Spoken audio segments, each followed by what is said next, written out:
بنیاد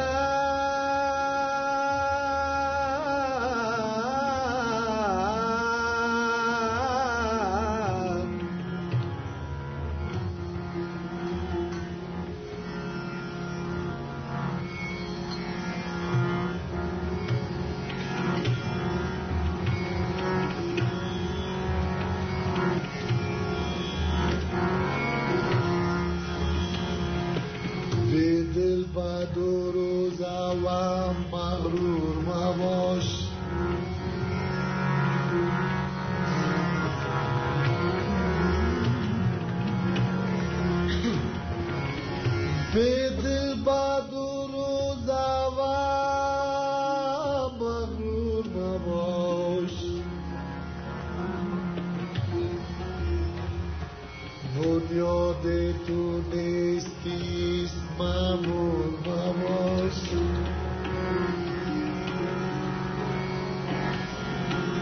هرچند که قطب و غوث و ابدالت خوانم، ای خاک بر این غبار مسرور مباش. جان تو جسدت، نفس هیچ بقایت. جان تو جسدت، نفس هیچ بقایت.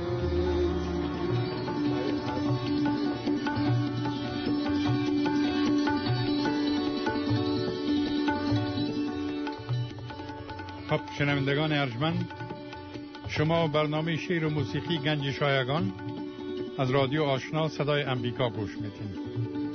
مهمان گرامی ما جناب انجینیر عبید صافی است. موضوع کتاب تازه زونا، غزلیات در بحر طویل و مخمسات حضرت بیدل همدل است. انجینیر صاحب مهربان بفرمایید. کلام والای شما را قطع کردیم، گفتیم باشیم که یک دم بگیرین. اما لطفتان است ملکی صاحب، یک سه نکته است که را بسیار تیز سرش روشنی بندازم. یکیش مربوط از این میشه که خدا روح استاد بزرگ سراهنگ شاد داشته باشه، در معرفی ابوالمانی بیدل در دهه 80 بسیار خدمت در بین جوانا بزرگترین رول اینا بازی کردن و همیشه من برش دعا میکنم. آسف خداوند. موضوع دوم گفتم به سه نکته اشاره میکنم که یک 3-4 بیت از یک غزل بیدل میخوانم که مقام عرفانی شان خودشان تشریح کردن. میگه حضور وحدتم جز در دل محرم نمی گنجم، می مینای تحقیقم به ظرف کم نمی گنجم. به این وحشت که دارد گرد تمثال جنون من، بهشتم گر شود آینه چون آدم نمی گنجم.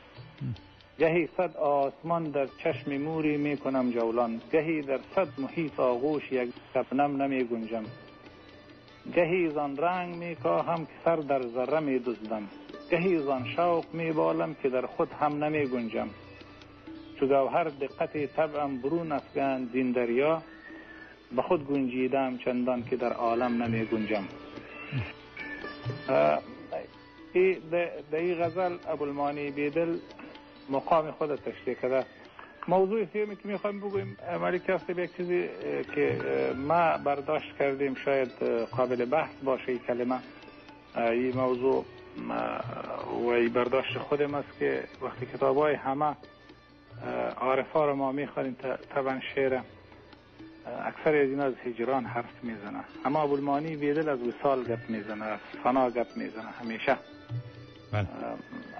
و شعرهای زیادی در ایرا داره که میگه سعی پرواز فنا را اعتباری دیگر است، رفت گرد ما به جای کس فلک بالا نشست. همیشه فنا است. فنا محو شدن در خالق یکتاست. فنا نیست که فنایی باشه که از بین رفتن باشه. و در راجع به فنا در مثنوی عرفان خیلی نوشتای دارن که فنا را او فنا تشریح نکرده.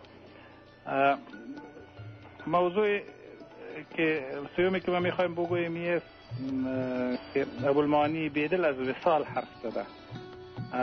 وصال از او تحیری که در هر جای استعمال کرده، می تحیر معنی وصال میده. تحیر مقامی است که عارف با درک سه حقیقت وقتی خود در او محاط میبینه و حقیقتی پای میبره که به حیرت میسته و این سه موضوع شناخت نفس خود انسان است، حقیقت رازی هستی است و اوصاف توحید است. شناخت نفس خود در تمام کتب، حتی ما در کیمیای سعادت از عالم معروف خود امام غزالی میخوانیم که اول شناخت نفس انسان از باشه در خداوند تعالی است. یک دوم تمام فیلسوفا همه علما میگن که به حقیقت رازی هستی کس پی نبرده.